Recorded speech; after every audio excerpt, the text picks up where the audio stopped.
လူလောကမှာပိုက်ဆံရှိရမျက်နှာလိုက်ကြတာဒါတဘာဝလူတဘာဝပြောတယ်လူလောကကအဲ့တိုင်ပဲ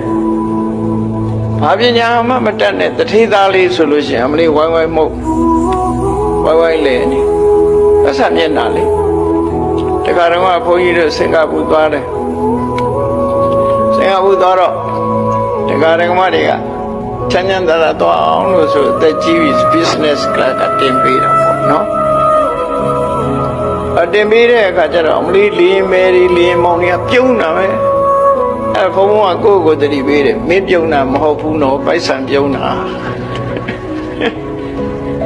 အဲဒီမှာလူတွေကကိုယ့်ကိုပြုံးပြတယ်ထင်တာကိုယ့်ကိုပြုံးတာမဟုတ်ပိုက်ဆံကိုပြုံးတာလို့ business class ဆိုရင်သူတို့ကကြိုးစားရတော့မှာလေ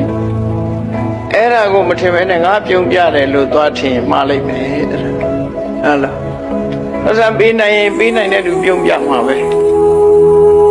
မပေးနိုင်လို့ကတော့အဲ့ဒါလည်းတော့ကြည့်မှာမဟုတ်